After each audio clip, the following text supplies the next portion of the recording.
Welcome in or welcome back. Today we are going to be reading from a script for the upcoming full moon on June 29th, and that is also the beginning of Mercury retrograde, which starts the period of judgment and revolution. If you don't know what that is, you can go to this link here and go on the socials for my IG, and it is pinned at the top what that is, okay?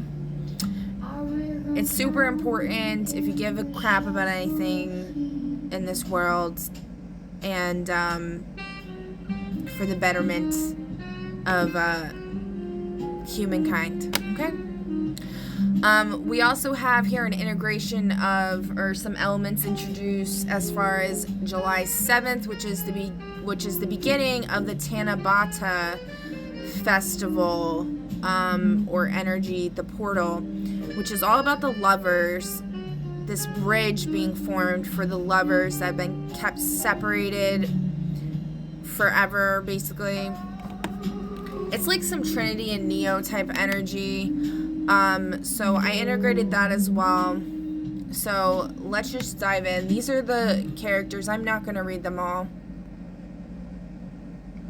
Some interesting ones is like South Node, Fallen Crown, Leo, Ghost King, Bound by Past Glory, Venus, Tideheart, Cancer, Keeper of Emotional Memory, Algol, Medusa, Star, the Gorgon Reversal and the Gorgon of Reversal and Karmic Reckoning, Regulus, Lion Star, Leo's Royal Flame, Demanding Humility, Beloved Twin, the Destined Counterpart whose soul mirrors the Wanderer. Alright. The Wanderer is the Moon Wanderer, Sagittarian Ranger, forged in instinct and fire. Okay. Prologue. Oh, so the eagle is the Aquila, which is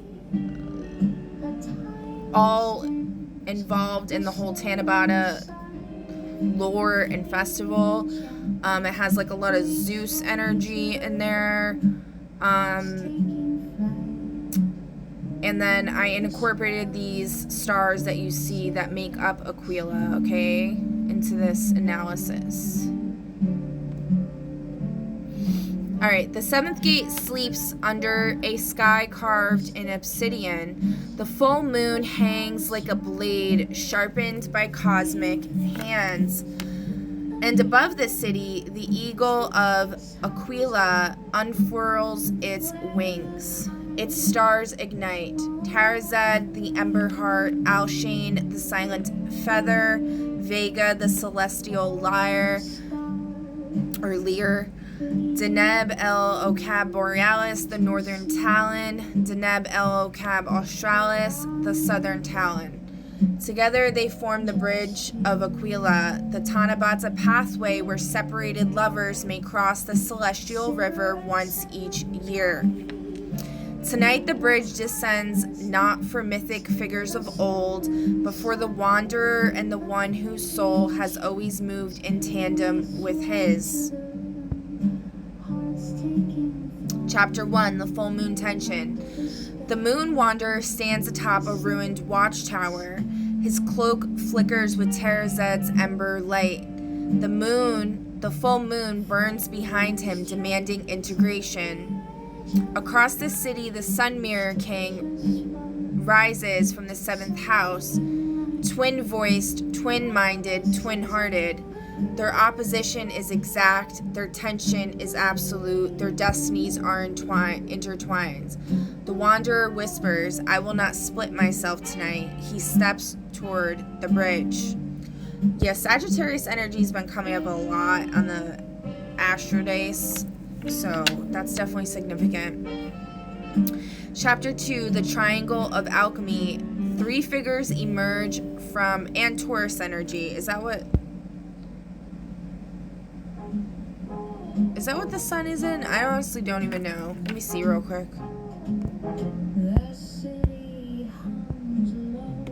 Of course it closed out on me. Okay, thanks.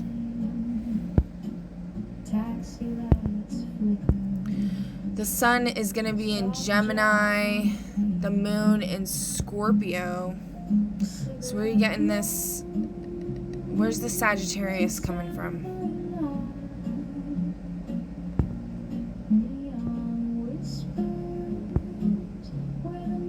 Vega. Oh, Aquila is all Sagittarius. Yeah.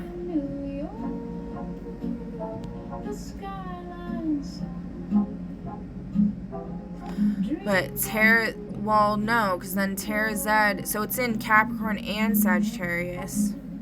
Yeah, Capricorn's been coming up a lot as well. Algol's in Aries, Regulus in Leo. Alright, anyways, let's continue here.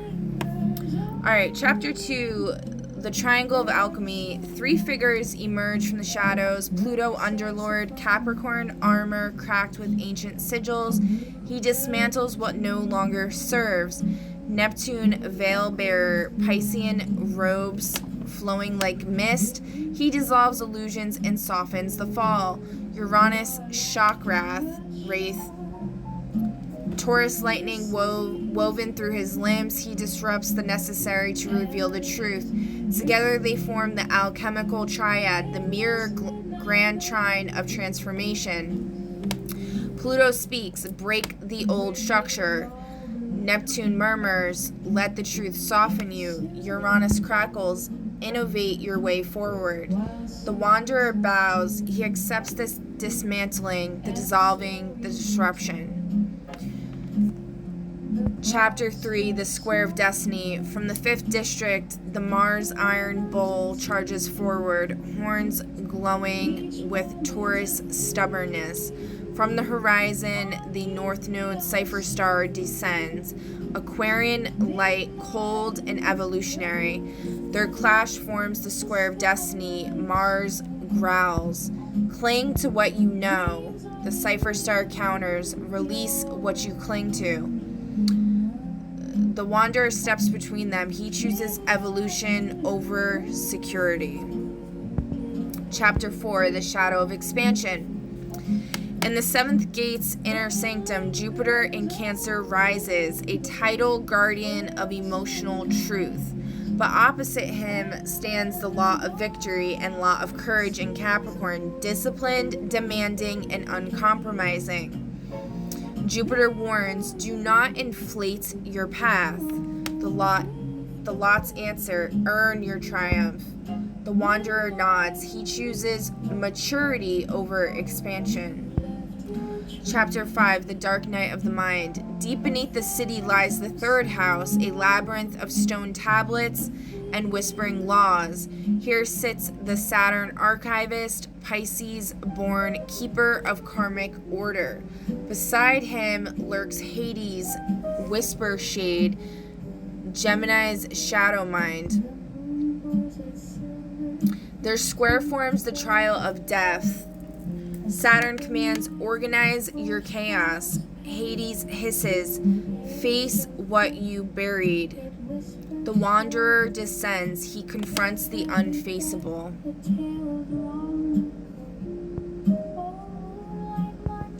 Chapter 6, the Release of the Heart. In the 8th district, Venus Tideheart stands near the South Node Fallen Crown and Regulus Lion Star. Venus whispers, let go of old love. Regulus warns, let go of old pride. The fallen crown sighs, let go of old identity. The wanderer releases the past. Chapter 7, the Breaking of Necessity. Across the river, Uranus Shockwrath confronts the law of necessity in Scorpio. The opposition crackles. Uranus declares, what you think is essential is the cage. Necessity replies, break me and you will be free. The wanderer shatters the cycle. Chapter 8, the Gorgon of Reversal. A cold wind cuts through the city. Algol Medusa Star rises, not as a monster, but as a sovereign of karmic reversal. Her eyes blaze with the power to invert fate. Her presence signals the beginning of true the war within. She speaks. Oh my god, this AI is pissing me off. Stop writing that. It's like writing my directives. Like, don't write my directives. I literally said it, don't write my directives. When because like the script before this, it was like quoting my poem. I didn't want it to quote my poem about Medusa. I just wanted it to like apply it, because it like literally became prophecy and became true. So I wanted it to like apply it to whatever the aspects that Algo's in right now. Whatever. Anyways, when the shadow rises, the world must choose its future. The wanderer does not fear her, he bows. She smiles, terrifying and victorious. Chapter 9, the Royal Star's Judgment.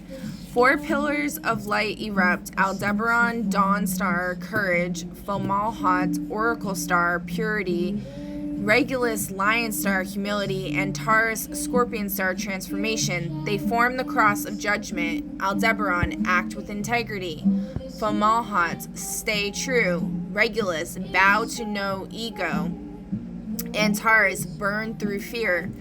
The wanderer stands at the center. Chapter 10, the Lover's Portal. The bridge of Aguila glows. Vega's music rises. Alshane's feathers drift. Tarazed burns overhead. The twin Danab talons anchor the path. At the far end of the bridge stands the beloved twin, the one whose soul has always mirrored his. Their connection is not named, but is the kind of bond that awakens dormant power, the kind that changes worlds, the kind that makes revolution possible. She speaks. You cross the river, you face the shadow, now walk with me. Their hands meet. The bridge erupts in white fire. The doctrine of judgment begins. Epilogue, the revolution of 2 worlds. The wanderer and his beloved walk into the 7th gates together. Behind them, the Mirror King bows. Pluto rebuilds. Neptune blesses. Uranus electrifies. Saturn records. Venus releases. Algol laughs. The royal stars rise. Aquila spreads its wings. The 2 worlds align. The world of self and the world of other. Their union is the revolution. Their love is the judgment. Their destiny is the new era. Okay, and that is that. Yeah, I mean, I guess we... Oh, I got something cool to show you guys real quick. Let's see here.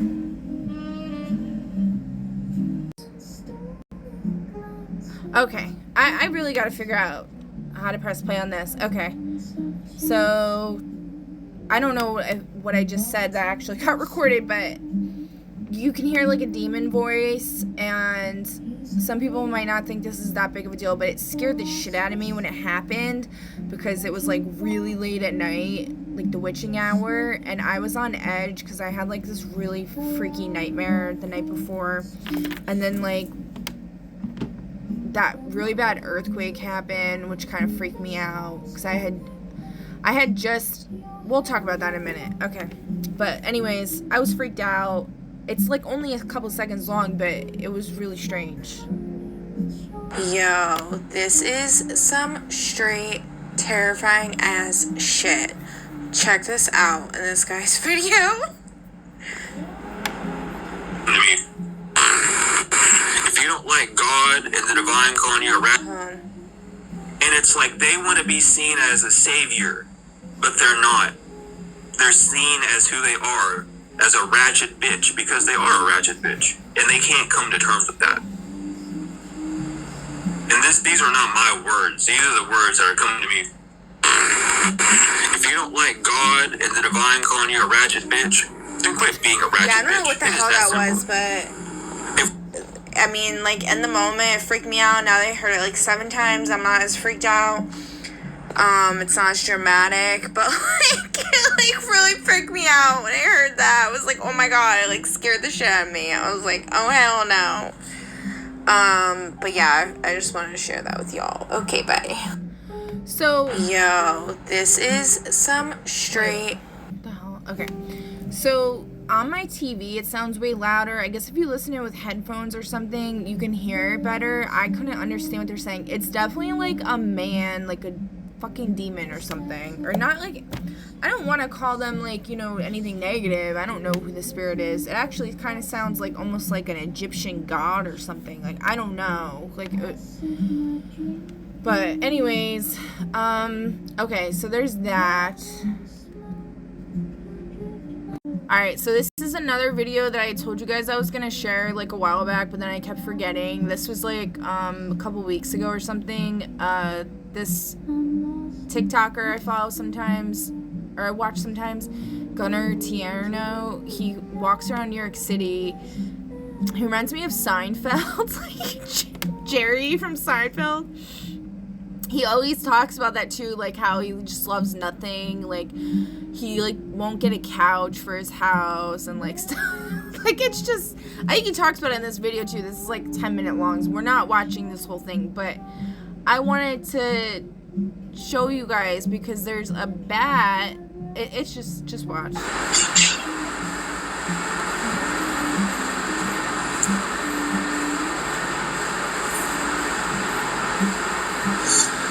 What's up, Jolene? We found a bat in Soho flying around.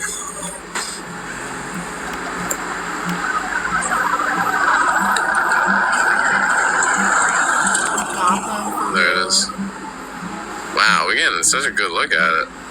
It's crazy. It's just like doing circles in the square, and then he goes in the store, and the music that plays is so fucking funny because it's like the bat is like dancing to his I smell music. bacon, egg, and cheese being cooked right now. And there's like a homeless guy like passed on the sidewalk, and he just ignores him. He just totally ignores him. So I'm just walking around. See a break from the outside. That's a lady. Is that Dude, we saw a bat. I smell bacon. The final countdown. I smell bacon. It's like the bat, like, if you put the song in sync with the bat, it looks like it's dancing. I smell BS, someone said. No, I see somebody. No, I'm just tired.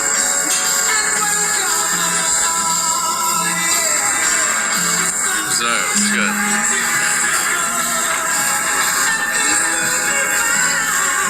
I just can't. The guy that's outside and he just like does nothing. It's just so funny. Seriously, music's loud. Like Gunnar does not give a fuck. But I mean, I guess that's just normal. I'm not gonna pee my pants. I mean, it's really funny. It's really funny.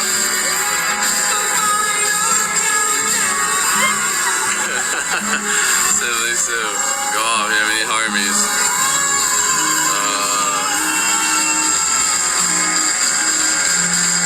What is he even doing?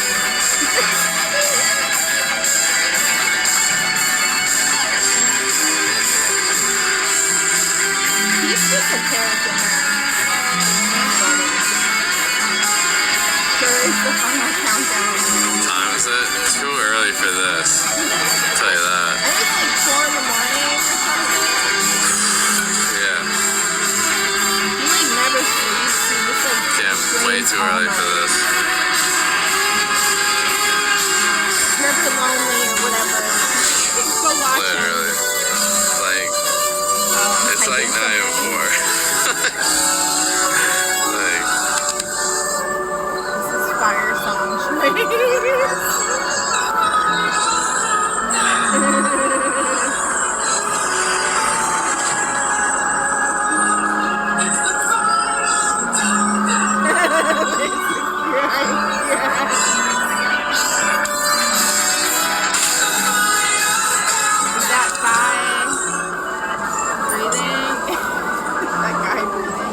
phone's like messed up. It's so hard for me to type. Like, oh, here's the bat. It's like, oh, look, it's the bat. Who cares about the guy?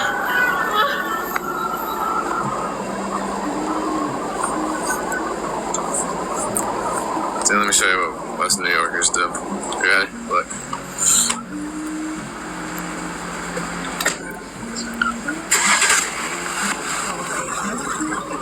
Yep. I don't give a fuck about the dude face planting.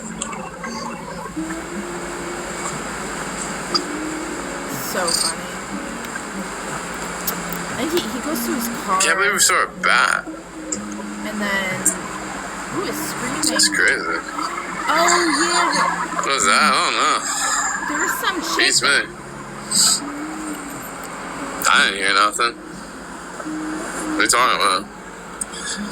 Oh yeah, there was some chick that like Batman nearby. There's some chick moaning in the background. Let's see. Let me see. There's a bat.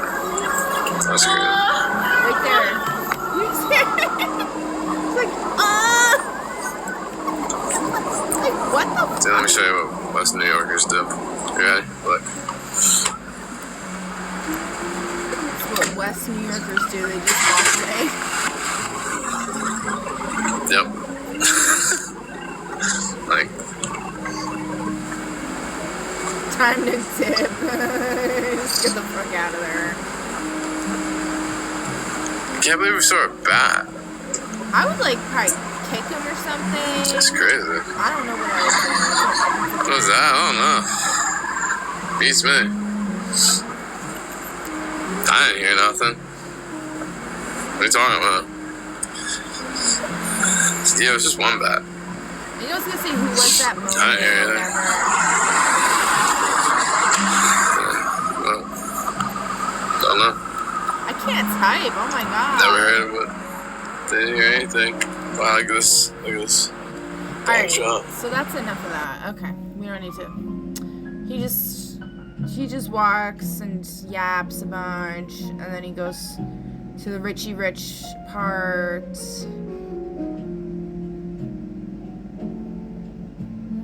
And talks about how he wishes he could have a thing there. I think he talks about how he loves Ariana Grande. And then he finds somebody left a pizza thing by his car. Anyways, okay. So I just want to show you guys that. Alright, and then we all, I'm sure, know about the earthquake that happened yesterday. I've been talking about earthquakes quite a lot over this whole period of my second awakening or whatever. I got a lot of messages about earthquakes from Spirit. And it has a lot to do with that Tanabata type of energy going on.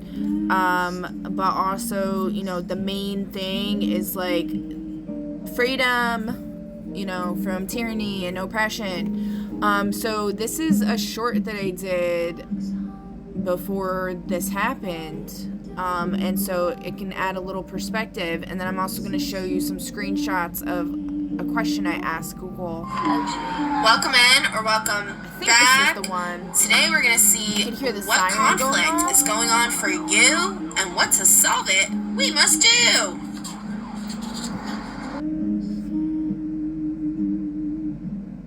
Okay, I just had to make sure I'm... You got wage inequality and living wage.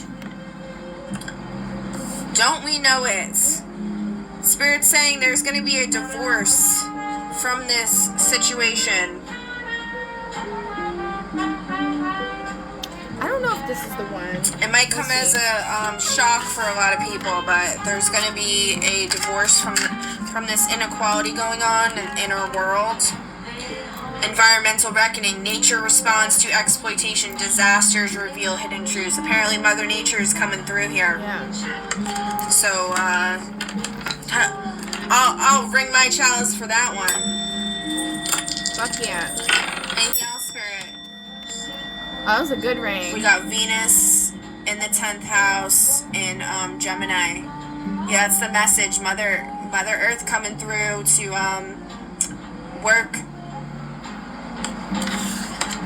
work for collective.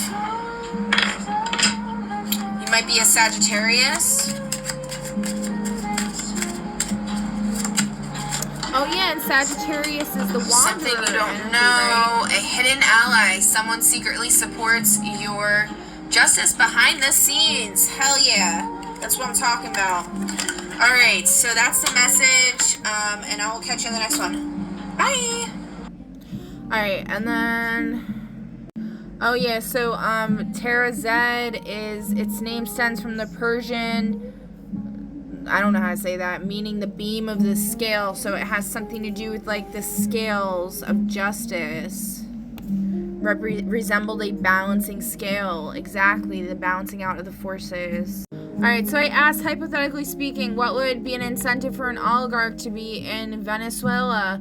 An oligarch's incentive to operate in Venezuela centers on gaining access to the world's largest proven oil reserves and untapped critical minerals, coupled with highly favorable pro-business legislative overhauls.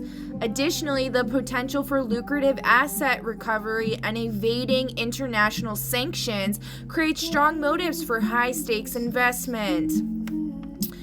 Massive resource wealth. Venezuela holds roughly 303 billion barrels of crude, making an irresistible target for energy and mining moguls.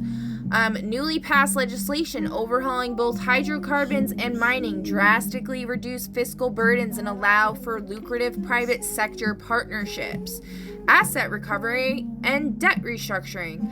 Foreign investors and oligarchs positioned to inject capital into the battered economy stand a much higher chance of recouping billions in historical debt or seized assets from previous nationalizations. Sanction evasion.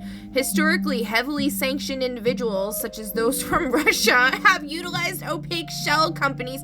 Oh, and I talked about shells yesterday, too. It came up in the reading.